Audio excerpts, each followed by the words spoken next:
Hello, and welcome to the 20th episode of Recluse Horror. This is a daily horror movie review podcast. So just a little background on the project. Back in April of last year, on my birthday, I decided I wanted to watch and review a horror movie every single day. I have done so for the past 287 days. So each episode, I talk about one movie that I watched that very night, and I also talk about one or two other movies that I reviewed in text previously. Everything before the podcast started was a text review. So with me again today is Sam. Hey. And the movie that we're going to talk about is The Beast of Yucca Flats from apparently 1961. Although you wouldn't really know it, would you? Yeah, sure. So, I guess I can just synopsize it. Basically, it's about a guy who's a Russian scientist who gets hit with a nuclear attack when he's trying to do something. Spy stuff, and he turns into an atomic monster beast guy. He's the beast. Now, the Beast is played by Tor Johnson, who many horror, B fans would recognize his name. He was well known for his role in Plan 9 from Outer Space. If you're into Edward D. Wood Jr. movies, Ed Wood. Yeah, he's in Bride of the Monster as well. Yeah. He's he was a wrestler, right? Yeah. Yeah. Out of everybody in the credits or in the movie, he has the most films. He was in the most films out of everybody in this movie. Yeah. He was in a lot of B stuff and just random weird stuff. He's a big hulking lumbering dude. Yeah. And he has a fabulous suit in the beginning of this. Yeah, it's super nice. Yeah, we were talking during the movie, like, that was one of the first things I commented on was Tor's suit. It's really great. And it's not like you could just walk into a big and tall store back then and get a suit like that. That had to be custom made, so. I mean, it could, with a production of this low of a value, I feel like it's very possible that was just literally his suit that he wore. So what we're saying is that's the highlight of the movie. Yeah, Tor's suit. It's all downhill from there. It really is. Yeah, it's all downhill from there. So how did you like the movie? It was weird. I don't know. It was weird. Yeah. It was bad. Yeah. But interestingly so, in a lot of different ways. Mm-hmm. But yeah, I enjoyed how bad it was. It was enjoyably bad. It kind of was, actually. I think this is a movie, if you watched it by yourself, it would feel... I mean, the movie is like an hour long. Is it under an hour? It's under an hour. It's under an hour long, and I guarantee you, if you weren't watching it with somebody that you were cracking jokes with, it would feel like it was like a 2.5 hour movie. Well, maybe not that long, but pretty long. So, it's almost a silent film. They clearly recorded no dialogue during the production and knew that they weren't going to be able to, because most of the shots almost every shot where somebody's talking is either way, way, way pulled back, like the camera is, 30 to 50 feet away, or they're cutting off their heads, or their backs are to the cameras, or, there's so many shots like that, and everything was recorded in post. There were a couple of moments when I felt like they might have been recording sound effects because they were able to sync them pretty well, but I'm pretty sure that was just like somebody got lucky with the sync on a couple of, like, people walking around in the dirt shots. Yeah, if you're not a fan of narration, this movie is going to drive you crazy, because this is some of the worst narration that I've ever seen. Would you agree? Yeah, it's not. It doesn't good. add. It seems like they're talking about something completely different. Yeah. It's actually really weird / interesting. It is. A lot of it is very repetitive. Some of it is repetitive in an artful sort of way, but most of it is not. Yeah, it's most of the story is told through the narration and the visuals, and then occasionally they have lines thrown in there. that like are coming from people, like I said, from far away or like with their back turned to the camera or something. What did you think about like the pacing? It was fine. It's such a short movie. Yeah, it's hard to really pace something terribly slowly. And they kind of did a good job of pacing it slowly for a movie that's under an hour. Was there anything in particular that you wanted to talk about? Did you look up anybody or? I looked up a little bit. Nothing really popped out at you. Yeah, and there has to be some weird story behind this movie. Yeah, there does. There really does. Especially with that sound stuff and. Yeah. It's not the lowest budget looking movie, so it's weird that they have like audio equipment. Well, it's 1961. And they don't have, and it's basically, like I said, it's silent. So it must have to do with the budget or what they had.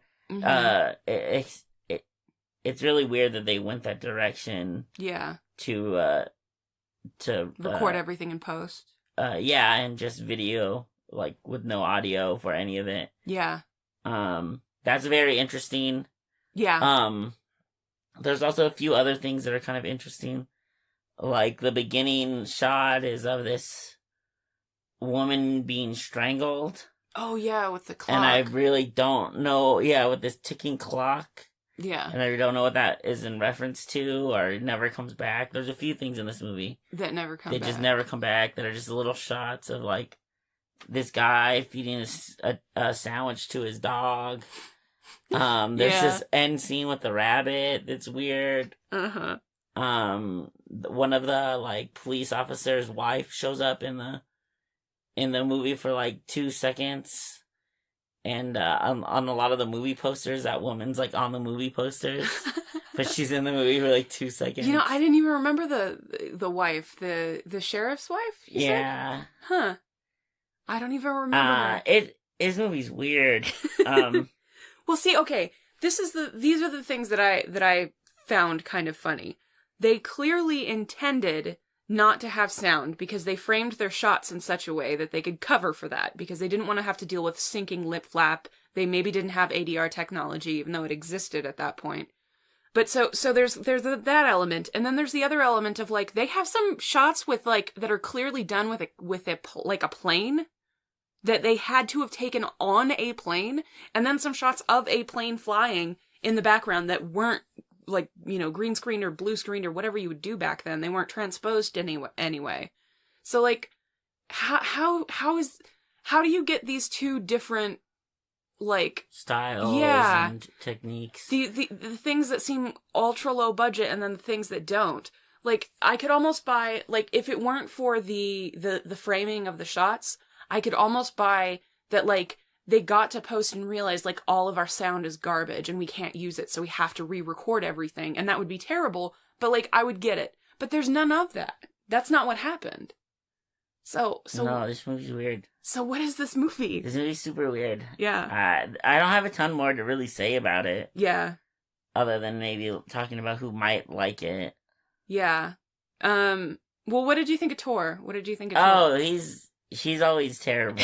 Oh, come on. I loved him, but he's terrible. I don't Tor. understand. Uh-huh. I get the monster part. Uh-huh. But like he's supposed to play like a German scientist. No, Russian scientist. Yeah, Russian scientist. And then he turns into the monster. Yeah. And the monster looks no different than Tor looks regular, basically. It's like Tor with a sunburn. Uh-huh. So, yeah, I don't know. If you like Tor Johnson, which I kind of do, I always got a soft spot for him. Tor Johnson rules. Kind of wish I had been around in a time where I could get a big old giant hug from Tor Johnson. Like, I don't know. I think he was fine. Oh my god. He looked like he could barely keep upright in the terrain because he's walking, you know, it takes place mostly in the desert, which again is another thing that points to it being a smaller budget because they didn't need a lot of, you know, locations that they had to pay for or anything. They just went out into the desert somewhere. But like, he clearly could not walk in that, and he's supposed to be like chasing people around and trying to murder them. I don't know. This is one of his later films. Right. And he died a few years later. It was a heart thing, wasn't it? I don't remember how he died. Mm-hmm. But But this was later. He was pretty old by this time. I think he was like into his 50s. Mm-hmm. He died at age 67. 67. Mm. So in 1971. In 71. Okay, and this was 61. Mm-hmm. So, and you said he was 67? So when he died, yeah. Yeah, so he would have been 57, 56 in there, somewhere in there, when this was filmed, probably.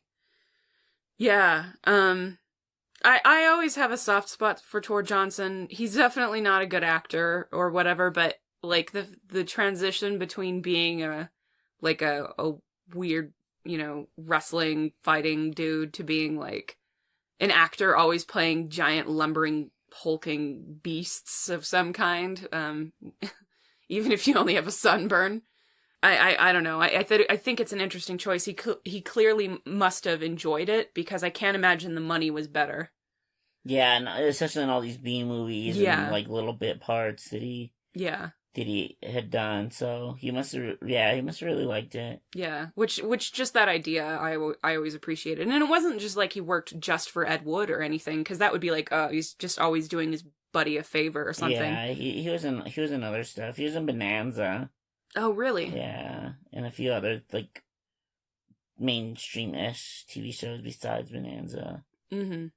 But nothing big ever. Yeah. So yeah, that's Tor Johnson. He's great. Is there? There's not a ton to talk about in this movie. It's not very long. Not a lot happens. You can pretty much just talk about how goofy the movie is. Oh, it's so goofy. There's like such weird things that happen. Mm-hmm. So many things that don't pay off. So many things that you're just like, oh, okay, so this happens. Yeah. I better like pay attention to this, and then it doesn't matter. Yeah. Other than like dissecting it like piece by piece, there's not a ton to talk about, because a lot of it doesn't make sense or doesn't add up to anything. Yeah, the story doesn't really have any resolution the way that it ends. And parts of it are, like, parts of the ending are kind of confusing in what they were trying to mean, because just things they say about the characters are like, why did you say that about them? Right. What's happening? Yeah. Yeah. I guess that's all. I don't want to talk. Other than recommends. I kind of want to talk about the funniest aspect of the movie, but I actually think that might be kind of ruining it for people. What do you think? I don't know what you think the funniest aspect is. Yeah, that is pretty funny. Yeah. Nah. No. A thing that I think is weird is there's a lot of, like, shooting in this movie. Yeah. But they don't have blanks for any of the guns or anything. That's right, yeah. So there's, like, a ton of shooting of people just, like, pantomiming. Yeah. Shooting. Very poorly pantomiming shooting. It's, like, probably a bad decision. Yeah. And that's kind of how this movie is. They just, like, had ideas that kind of didn't work out. And it's so weird. Yeah. What about that weird car chase in the beginning? It's so weird. It's weird. A the weird whole car thing's chase. weird. Yeah. Yeah, it's all weird. This one is a really fun one to watch with somebody. If you really want to pay attention and just, like, do your own little riff track. I honestly wish that's what we had recorded, because it was way funnier than anything that we're going to be able to tell you here was our riff track while we were just sitting and watching it. And I rarely find that. I'm not funny. And it's true. Yeah, and Sam is funny. But, but, like, I think we were both on. I think we were both on while we were watching that. We were doing it. Okay, so who would you recommend this for? I don't know, just like B-movie weirdos. Yeah, for sure, B-movie weirdos. If you just want to see a weird movie that's not that long. And it's on a ton of those old, like, movie packs. This one again. Yeah, actually, Mystery Science Theater does. Did they? Does an episode of this. I had never seen that episode. No, I don't think I have either. I would have remembered it if Tor was in it. That was an FYI, I guess. Yeah. So, yeah, I would suggest to any B movie fan, any Tor Johnson fan, if you like Ed Wood stuff, this is like a little... Yeah, this is... it's a little more of It's hard to believe Ed Wood didn't direct this. I know, I really... Like, the really longer weird. it went on, I was the more... Like, that style of narration felt like the style of narration that I've heard. That I've heard in his movies. Plan 9. It did. Yeah, specifically Plan 9. But yeah, again, that narration style, if you don't like narration, don't watch this movie with the intent of thinking that it's going to be good, because it won't, but you might find it funny how bad the narration is. Again, there are kind of points where it's like, that was almost poetic. Yeah, it's weird like that. But most of it is garbage nonsense. So, yeah, Tor Johnson. Did you happen to look up the director? Because it looked like he had a lot of B movies on his thing when I just briefly, took a glance at it. No, nothing I saw. Okay. No, this was one of 3 movies, or one of 2 movies. That he did? Yeah. Oh, okay. He was an actor. I see. And acted maybe and stuff, but I didn't look up what it was. Right, what the acting credits were, huh? Was there anything else that anyone else you would recommend it for? No, nobody else. Somebody else should probably watch this movie. Yeah. It's just dumb. It's funny and weird and dumb. I don't know. It feels like an early 50s, maybe late 40s movie. It definitely doesn't feel like it doesn't feel like a 60s movie at all. Remember the movie that we watched the other day from the 60s felt like a 50s movie. This one feels like early 50s or even late 40s. It's crazy. Just one final note. I looked up the director. His name is Coleman Francis, and it looks like he only ever directed 3 films. The Beast of Yucca Flats is a part of a trilogy. It's the first of the trilogy, followed by The Skydivers and Red Zone Cuba. And that's apparently all. Everything else he did was sort of bit parts and stuff acting-wise. But they on the Wikipedia page, they have this great quote from Kevin Murphy of Mystery Science Theater 3000, because they apparently did, as Sam said, they did at least The Beast of Yucca Flats. I'm not sure about the other ones. Anyway, the quote is, Coleman Francis uses edits like blunt instruments. He uses blunt instruments like blunt instruments. His major themes are death, hatefulness, death, pain, and death. He looks like Curly Howard possessed by demons from hell. He tried to pass off Lake Mead as the Caribbean Sea. His films have the moral compass of David Berkowitz.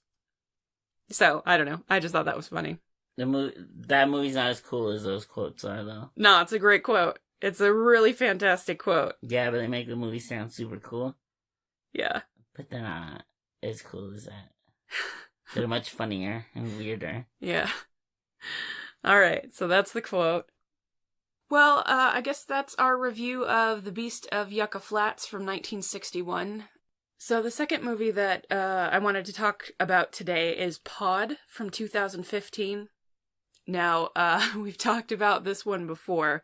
It's by director and writer Mickey Keating, who is the person responsible for Darling, which was just not my favorite movie. It also co-stars Lauren Ashley Carter, who was the star of Darling, pretty much the only one on screen for most of the time.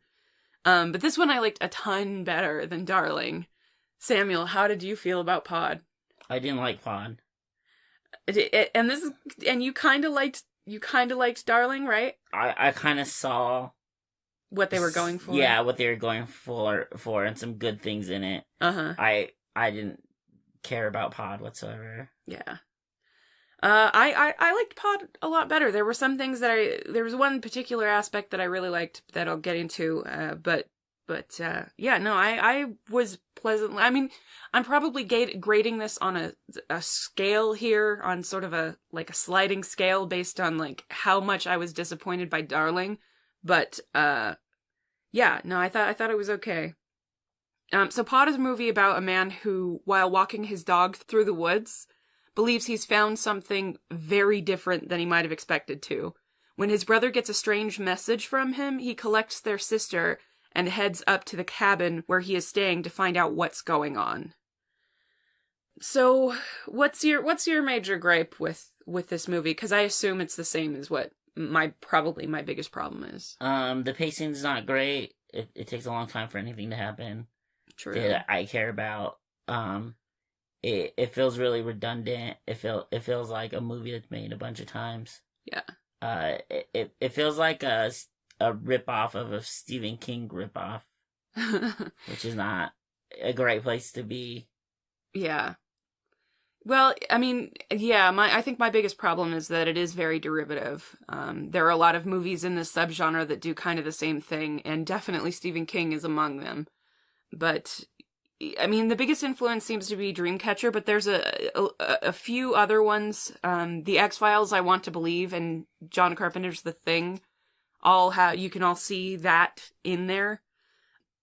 Keating, at this point, has written and directed 6 movies, but Pod and Darling were only his second and third, so I'm hoping that maybe his later work was a little better than these, which are kind of obvious knockoffs, unfortunately. Yeah, I feel like that's his biggest problem. Yeah. Is seeing something he likes and trying to recreate it. Yeah, imitate it. Yeah, imitate it. And the problem with that is, with possibly the budget or the know-how, he's not going to be able to... He hasn't, from what I've seen, been able to do that. Well, see, but the visuals in this were pretty... I mean, the visuals in both were pretty good, honestly, even though... It had moments where they were good, both of them.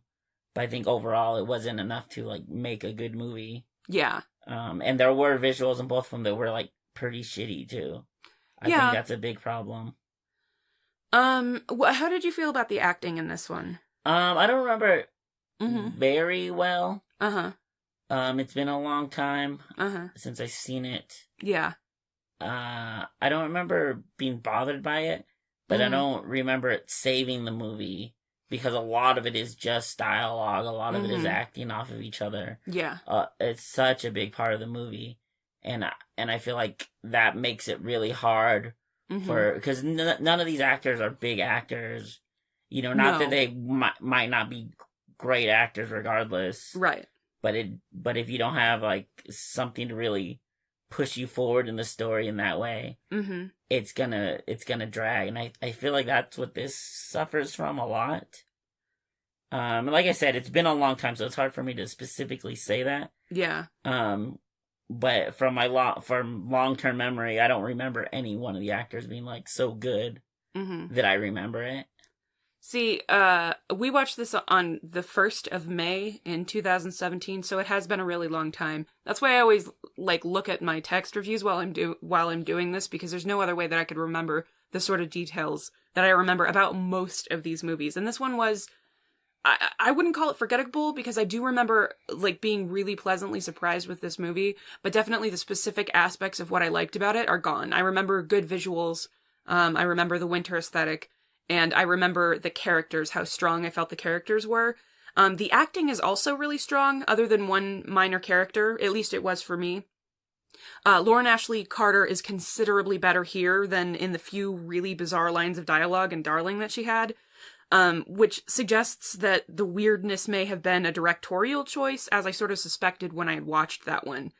So it's quite possible that that's also the issue with the minor character in this that's really weird. The standout performance for me was from Brian Movant, who also played a part in Darling. It's a great role, and he does a lot with it. This Brian Morvant. I won't tell you what character he plays, but it's a really incredible role. I thought it was really good. So, do you remember anything about the sound effects? Well, I don't look at anything except for maybe the IMDb. Right. And I just remember what I remember. Right. So so if it's not especially good or especially bad, there's probably a chance I won't remember it. Yeah. And right. I remember as far as I remember the sound being just whatever. I don't remember being really bad. I remember being really good. So. Yeah. So you remember in Darling, I was talking about how they have these bizarre, like, musical stings after just regular lines. All of a sudden, like, I mean, and that's not the only time it happens, but that's, like, a really weird sound effect in that. Yeah, I remember that from the movie. I remember that from watching the movie. You actually remember? Okay. Well, that's another bit that's, like, sort of present in this movie. The sound effects are totally bizarre and completely miss the mood, entirely miss the mood in this one, in a few places. It's less distracting in this movie and not nearly to the point of making you want to laugh, I don't think. But it still doesn't belong in a professional film. There were definitely a couple of moments where I remember that. It's not just sound effects, sometimes it's musical cues as well, where the music is just like, why is this music playing over this scene? Like, there's something serious going on. Yeah, mismatched, right? Yeah, it's just totally mismatched. They miss their own tone. The quality's kind of low, too, on some of them. I think so. I think there was some quality issues. Like, you can hear, like, fuzz and stuff or like that. Or it doesn't sound like what that sounds like. Oh, yeah. That might be true. Like, doors shutting do not sound like doors shutting sometimes, and weird stuff like that. Yeah, that's what I remember from both of those movies. But yeah. I could be completely wrong. Like I said, it's been a minute. Yeah. So there were a couple of moments where the camera work was unaccountably shaky, but for the most part, I thought it was pretty acceptable. The makeups and effects were pretty inoffensive, but again, there really wasn't anything special about them. The lighting was nice, but again, they didn't really do much out of the ordinary to really stretch their wings. But for, this is only the second movie that was made by this director, so it's all passable. And honestly, like, the lack of artfulness with all of those aspects, I kind of felt it was, I kind of felt it was acceptable considering how pretty, like, some of the like locations and stuff were. I felt like that kind of made up for any lack of, like, specific artfulness in it. So, the characterization in Pod, however, is impressive. Each of the three main characters has a very definite set of traits and motivations that are made clear very early on, and they really stick to them. For me personally, characterization is something that I, notice a lot easier when it's done poorly, so it's really a plus for this movie. I thought the same characters with just a bit heavier of a hand and some poor choices might have seemed just cliched and stupid. And they were pretty great at skirting that territory, in my personal opinion. Do you remember anything particular about those, like, the traits that all of them had? And they, like, throughout the movie, they keep challenging these traits, and whatever that trait is, they really stick by it. Do you remember that at all? Yeah, I remember that. Yeah. I just thought some of those traits were, like, very stupid. Stereotypical. Yeah, or stupid. Yeah, both. Yeah, but, I mean, to me, this goes back to the same thing that I know I've talked about before, where, like, I really like a movie that sets its rules and then sticks by those rules. No, it does do a good job of that. I just wish they would have picked different traits. It feels like, what are they, siblings, right? Yeah, all three of them are siblings. It feels like such a, like, cliche sibling argument, which is kind of interesting in a way. Yeah. But at the same time, when it's doesn't feel like anything else is really new in the movie, then that's just another thing that kind of feels like something else. So it's not necessarily bad on its own, but the way the movie is, and I feel like the movie feels like a bunch of other movies. Yeah, makes it feel kind of like redundant. Yeah, or just overdone, maybe. I don't know. I just felt like they were able to sort of get around the stereotypical relationships, just barely, getting around that to me. And again, I think it was just, I feel like you rarely see that. And I'm not just talking about movies, I'm talking about books and, anything that has people described and depicted in any sort of fictional way. I feel like people very rarely stick by the things that really help. Like, there's this terrible movie that I watched, and you didn't watch this one, Sam, that I'm gonna review later, called Necrophobia, where, like, the guy is supposed to be afraid of dead people. It's a very small part of it, but that's the title of the movie. It's a very small part of the movie, but that's the one trait that is, like, in the title, and yet in no way do they really ever, like, there's only one time that they ever bring that up and use it, and then every other time that he's, like, around anything that's dead, he doesn't seem to care. So it's like, what? Yeah, it's very common for people that make stuff like that and break it. Yeah. And in this movie, and it's fine if you build in, like, somebody trying to overcome it, or, like, exposure have a therapy. Reason why. Yeah, or, like, oh, a car is on my fucking kids. I'm not gonna be afraid of this dead person over here. I have to get my kid out from underneath this car. Well, I don't know if you know this about me, but I watch Dragon Ball Z. They're always never doing that stick shit. by anything they say, ever. Oh my god. And they almost never give you a reason. So, obviously, it's not a deal breaker for me. No.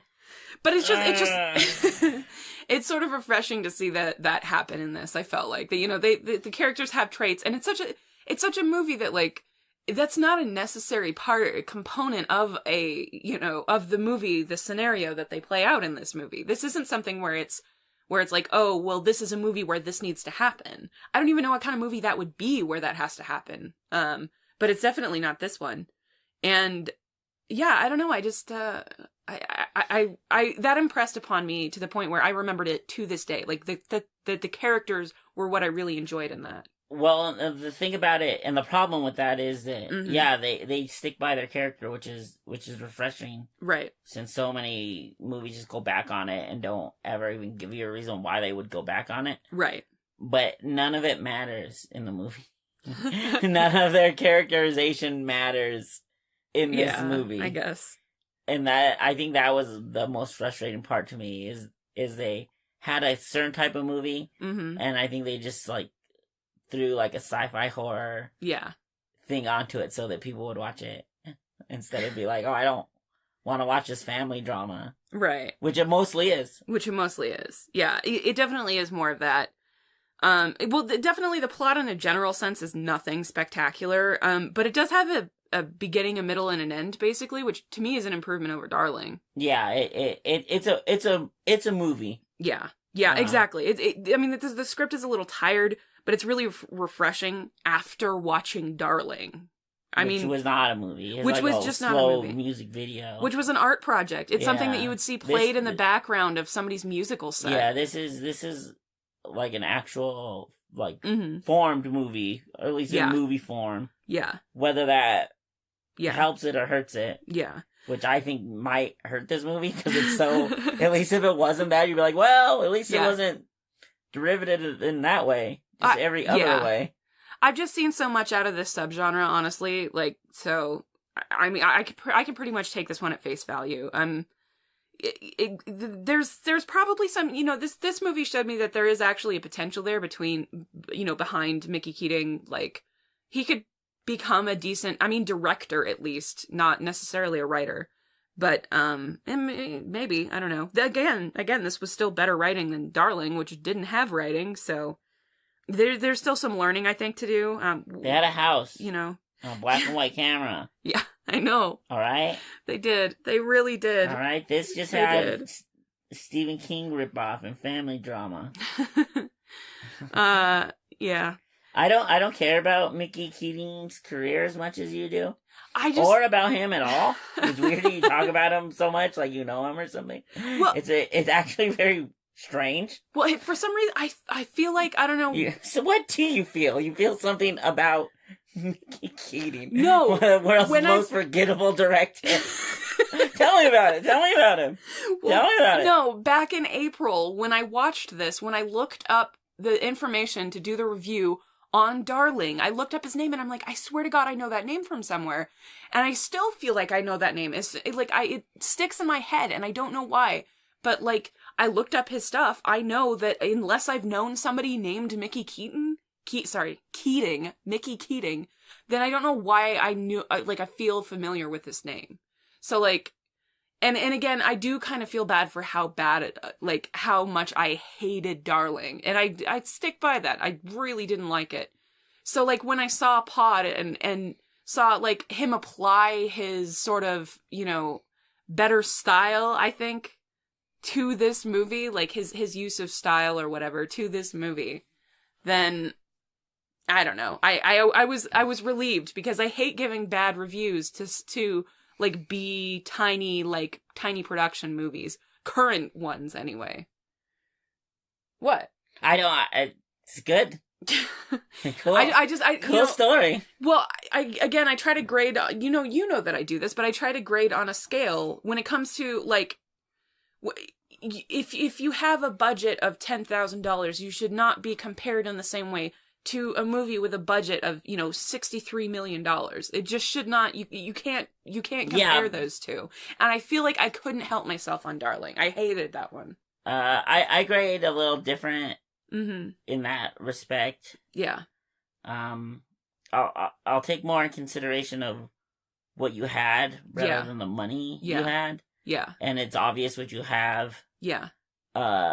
In the film, because they used it or didn't use it to a certain degree, application, how they use the things that I knew they had. Yeah. The monetary value of stuff I don't be like, oh, they only had this much for it, but they made this, but they had this much for this, and they made this. Yeah. Is relative. Yeah.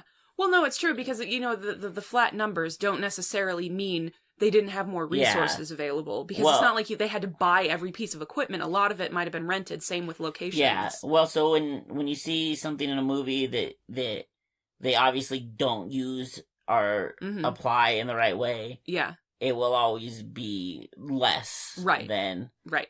And same with ideas, same with writing, same with acting. Well, and that's the thing that always gets me. Like, good writing costs you nothing. If you're, you know, it takes more time and whatever, but it costs nothing. It costs no more to write a sentence that is garbage and awful than it does to write a really great sentence. And mind you, you know, not everybody is, you know, has access to such writers, but, like, there's a certain level of bad where I feel like, no, this is unacceptable. Right. Like, okay, this is not even, like, look a story. Look here. Okay, so I think Pod and Darlene are bad. I think Mickey Keating, as far as I can tell, is a bad filmmaker. Oh, no. I don't think he's good. No. I'm sorry, you don't tell his mom how his mom's always in the podcast. I don't know how you're connected to the family or anything, but like, sorry, I think he's arguably bad. Yeah. But the difference between Pod and Darling is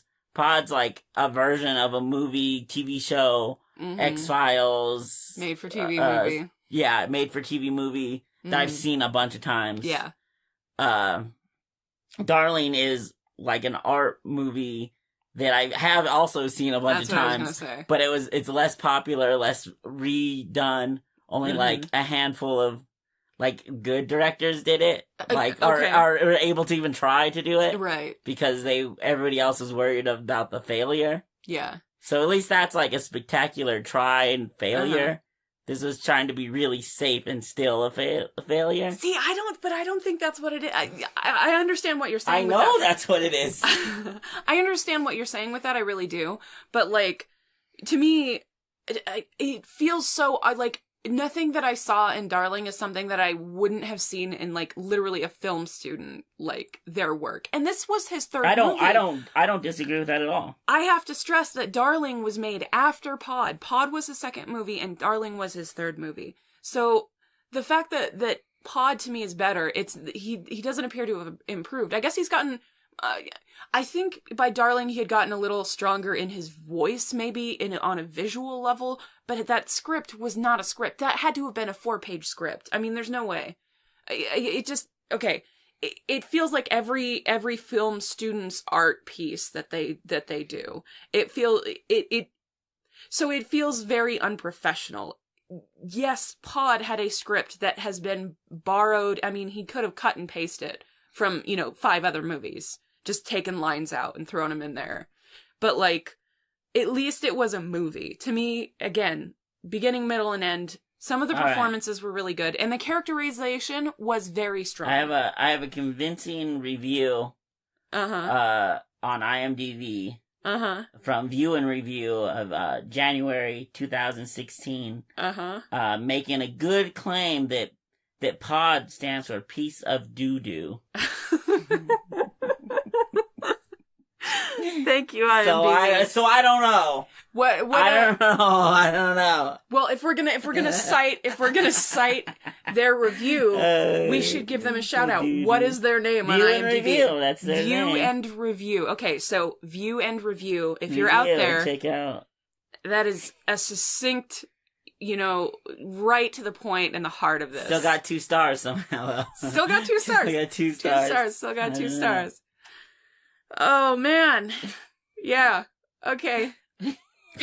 So, I could really talk about this one for a long time. I'm having a hard time as is. I had to look up IMDb reviews. You're just trying to make sure that the internet is backing you up on this one?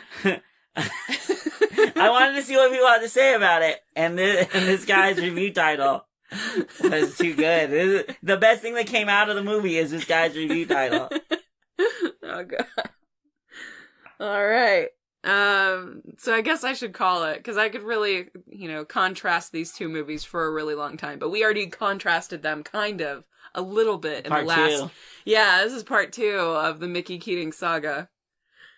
So yeah, honestly, I'm still really interested in Mickey Keating. I plan on watching some of his other movies because at this point, I have to. It's almost like that Nicolas Cage good or bad thing for me. Like, definitely he's bad, but I need to know what scale of bad he is. And maybe his later movies, he's really improved. I feel like mostly Darling was a step back, but, everybody does it. I guess we do have to watch some of the other ones now. Yeah, we do. That's going to be a thing now. The Keatingverse. The Keatingverse. The internet requires it, I guess. By which the internet, I just mean me. Yeah, I'm on the internet now. I have a Twitter account. I've never had a Twitter account before. We never saw Ritual that was before Pod and Darling. Ritual? Yeah, Carnage Park. Right, Carnage Park, yeah. And Psychopaths. Psychopaths, okay. Yeah, the Keatingverse. Alright, we're gonna have to look those up. I'm gonna see if I can get a hold of those, because, I really want to know. I know I've seen that Carnage Park around. We possibly might have a copy of it somewhere. Is it on Netflix? I think so. Okay, well, we'll have to find out, because now I'm obsessed. Keatingverse is on Netflix, I think. For sure. Ask me a rating. Samuel, what is your rating for Pod? 2 stars. 2 stars. 2 stars. 2 stars. I thought it would get 0 pods. No, 2 stars. Does it get 1 darling? He gets 1 darling. Equals 2 stars. I think it gets 1 abandoned mother in the desert. That's what it gets.